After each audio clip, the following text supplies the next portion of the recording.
तेरा मेरा मत कर सासू, अब तो बनना मेरा है। जब तक बनना गोटी खेले तब तक बनना तेरा है। अब तो बनना नोट कमाए, अब तो बनना मेरा है। ढोलक की थाप पर रेशमी सतरंगी कपड़े और आभूषण पहने हंसती खिलखिलाती लड़कियां बारी बारी से नाच और गा रही थीं। ऐसा लग रहा था जैसे साक्षात इंद्रपुरी धरती पर उतर आई हो। हल्दी चंदन के उपटन से उभरा स्वर्ण सा पीला रंग, सादे वस्त्र और नाक में दमकती हीरे की लौंग पहने सकुचाए सिमटी सी दीदी बैठी थीं। मेहंदी लगाने के लिए बाहर से एक प्रोफेशनल औरत ने दीदी को मेहंदी लगानी शुरू की तो सभी नाचती गाती लड़कियां रुक गई थीं। सभी चाह रही थीं ऐसी ही लुभावनी मेहंदी उनकी हथेली पर भी लगे और चटक रंग उभरे। सुना था जितनी गहरी और लाल मेहंदी का रंग उभरता है उतना ही पिया का प्यार मिलता है। तभी माँ ने मुझको पुकारा, सोनम तू भी अच्छी तरह मेहंदी लगवाना। लोग दुल्हन के साथ दुल्हन को भी देखते हैं। मुझे इस तरह भावी दुल्हन के साथ जुड़ना अच्छा नहीं लगा था। माँ की आवाज़ फिर सुनाई दी। वो मेहंदी लगाने वाली को हिदायत दे रही थी, अच्छी तरह तेल लगाना, बारीक मेहंदी का डिज़ाइन बनाकर हथेली पर गणेश का चित्र भी उकेर देना, दोनों पांवों पर भी डिज़ाइन बनाना। दूल्हा सबसे पहले चेहरा देखेगा, मेहंदी तो बाद में देखेगा। मेहंदी का विवाहित जीवन में बहुत ही महत्व होता है। प्यार का रंग और कामनाओं की महक। मेरी सहेलियां तो भविष्य के सुनहरे सपनों में खोई थीं, पर माँ अपने अतीत के अनुभव को याद करके आज भी गुलाबी गुलाबी हो रही थीं। कभी दोनों बुआएं माँ को छेड़ती चुहल करती, भैया तो पूरी रात तुम्हारे पैरों की मेहंदी ही देखते रहे थे। माँ शर्म से दोहरी होकर कह रही थी, हटो भी, ऐसा कुछ नहीं हुआ था। दीदी के भावी सपने पंख लगाकर अपने भावी पति के समीप पहुंच गए थे। साथ ही सहेलियों के अनुभव, बुआ के अनुभव और सबसे ऊपर माँ के अनुभव उन्हें गुदगुदा रहे थे। तभी मेरा ध्यान अपनी चचेरी बहन सोनम की तरफ चला गया। बेचारी एक अजीब हसरत और व्यथा के साथ अपने अंतस की आहू भरे तूफान को पूरी तरह धकेलकर दीदी की मेहंदी की रस्म देख रही थी। उसके जीवन में कभी मेहंदी की रात आई ही नहीं। अपने पड़ोस में रहने वाले टीचर रोहित से प्रेम विवाह करना चाहती थी, लेकिन घरवाले मानते ही नहीं थे। सोनम रोहन के साथ बहुत गहरे तक जुड़ी थी। उसने मन में साध रखा था कि शादी करेगी तो रोहन के साथ ही करेगी। तभी एक गंभीर घटना हुई। रोहन के पिता का देहांत हो गया, परिवार का पूरा दायित्व उस पर आ गया। मुझे आज तक याद है वो कितना सराहता था उसके रूप को। उसकी गोरी हथेलियों पर घंटों लाल पेन से डिज़ाइन बनाया करता। फिर कहता, सोनम मेहंदी रंगी हथेलियां लिए तुम मेरे घर आओगी न तो सारी रात मैं तुम्हारे रूप और मेहंदी की महक में ही खोया रहूंगा। बहुत इंतजार कर लिया अब और नहीं, बस कुछ ही दिनों में हम दोनों एक दूसरे के हो जाएंगे। लेकिन पिता की मृत्यु के बाद वो पूरी तरह बदल गया।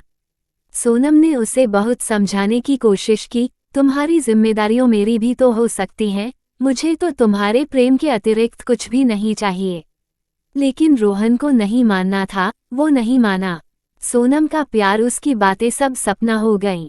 सोनम के जीवन में मेहंदी की महकती रात को नहीं आना था, वो नहीं आई। अपने अंदर और बाहर के बिखराव को समेटते समेटते वो बहुत दूर निकल चुकी थी। फिर एक दिन ऐसी अनहोनी घटना घटी जिसने उसकी जिंदगी को पूरी तरह बदल कर ही रख दिया। उसकी बड़ी बहन अचानक चल बसी और पीछे छोड़ गई एक नन्हा सा बच्चा और बिलखता पति साहिल। चाचा चाची की इच्छा थी कि सोनम को ही बहन की जगह ले लेनी चाहिए, पर सोनम ये सुनकर ही कांप उठती थी।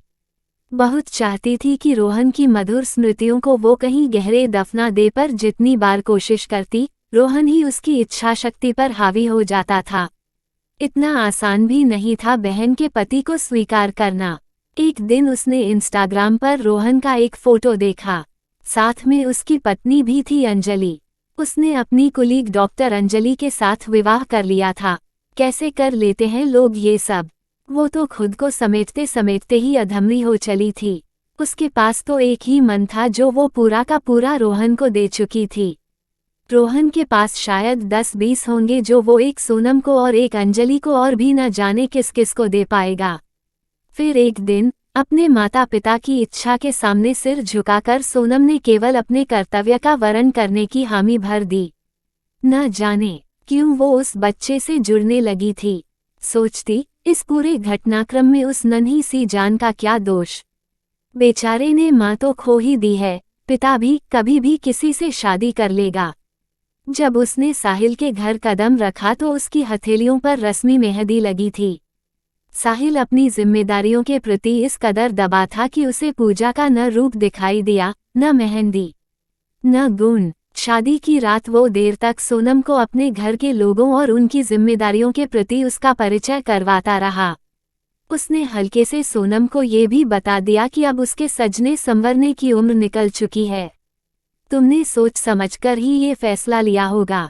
फिलहाल तुम्हें देने के लिए मेरे पास कुछ भी नहीं है। समय बीतने पर और जिम्मेदारियां खत्म होने के बाद मेरा मन कुछ बदल जाए तो कुछ कह नहीं सकता। मैं तो तुम्हें अपने घर को संभालने वाली सेविका और बेटे की आया बना कर लाया हूँ। तुम्हारे और रोहन के प्रेम संबंध को मैं भली प्रकार से जानता हूँ। इसीलिए मैंने सोचा समाज में तुम्हें इज्जत और सुरक्षा की जरूरत है और मेरे घर को कामवाली और सेविका की। सोनम मौन होकर सुनती रही और साथ लेटे हुए व्यक्ति की पीठ देखकर सोचती रही, ये इंसान किस मिट्टी का बना है। अच्छा हुआ जो दीदी मर गई, फिर लगता दीदी मरकर भी उसमें फिर से लौट आई हैं। यातना दीदी भोगे या मैं, एक ही बात है। कभी मन करता उसकी पीठ पर अपने नोखिले नाखूनों से मेहंदी के डिजाइन बना दे और फिर देखे उसकी हथेलियों का रंग अधिक सुंदर है या उसकी पीठ पर उकेरी खून की मेहंदी का रंग। उसकी मेहंदी की खुशबू अधिक है या उसके खून की मेहंदी की खुशबू। रात भर सोनम अपनी सुहाग रात का एक एक पल अपने हाथों में होती अजीब सी हलचल को रोकती रही। अपने तन पर पहने गहने उतारकर उसने टेबल पर रख दिए। सुहाग का जोड़ा उतारकर साधारण सूट पहनकर वो पास रखी कुर्सी पर बैठ गई। तभी साहिल चौंक कर उठा और जल्दी जल्दी बाथरूम में चला गया। वो इतनी हड़बड़ी में था कि उसे पास बैठी सोनम दिखाई ही नहीं दी। सोनू कमरे में बैठी बैठी सोच रही थी कि क्या उसके माँ और पापा ने उसे नौकर और आया के रूप में यहाँ भेजा है। क्या वो दोनों साहिल का स्वभाव जानते थे? दीदी ने उन्हें कुछ बताया था या ये सब उनके भाग्य के कारण हुआ था? क्या ये कैद उसे जन्म भर भुगतनी होगी, जहाँ वो न सहचरी है, न प्रेमिका, न सहधर्मिणी? मेहंदी का रंग तो उसकी हथेलियों पर भी बहुत गहरा चढ़ा था। उसने तो ये ही सुना था कि मेहंदी का रंग जितना गहरा चढ़ता है उतनी ही दुल्हन पति की प्यारी होती है। पर यहाँ तो बिल्कुल उल्टा ही हो गया है। वो न तो पति की प्रेमिका बनी न ही अपने प्रेमी की। उसका तन और मन एकदम शून्य बनकर रह गया। मन तो वो राहुल को दे आई थी। सोचा था तन के सहारे ही जी लेगी, पर यहाँ तो न तन की आवश्यकता थी न ही मन की। फिर राहुल से तो उसका प्रेम पूरा शुद्ध और आत्मिक था। कितने प्यारे क्षण थे वो जब राहुल और वो दोनों एक साथ बैठकर भविष्य के सपने बुना करते थे। फिर अचानक उसने दूध में पड़ी मक्खी की तरह उसे क्यों अपने जीवन से निकाल दिया? क्योंकि वो एक गरीब खानदान की बेटी थी, साधारण सीपीए थी। जो भी हो ये सरासर अन्याय था, पर साहिल भी तो उसके साथ अन्याय ही कर रहा है।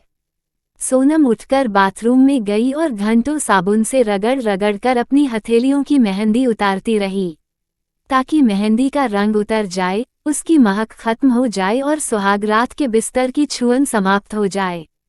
काफी प्रयासों के बाद वो सफल हुई। उसने एक सादा सा सूट पहना और सारे गहने, चूड़ा एक रुमाल में बांधकर अपनी सास को देकर बोली, आप इसे रख लीजिए, मैं ऑफिस जा रही हूँ। ऑफिस? जी, तुम्हें साहिल ने नहीं बताया कि अब तुम नौकरी नहीं कर सकती, सिर्फ और सिर्फ घर का काम करोगी और मुन्ने को संभालोगी? नहीं, ये सब तो नहीं बताया। फिर थोड़ा रुककर सोनम ने सवाल किया, क्या ये सब मेरे माता पिता को मालूम था? हाँ मालूम था। तुम्हारी बहन हर समय अपने मायके से जुड़ी रहती थी, इससे घर का वातावरण दूषित होता था, इसीलिए हमने ये शर्त रखी थी। खून तो तुम्हारा भी वही है ना, अब तुम अपना कर्तव्य निभाओ और चैन से रहो।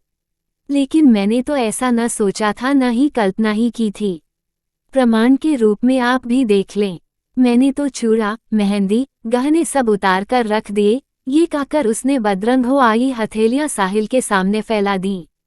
साहिल की माँ की चीख निकल गई, ये क्या पागलपन है।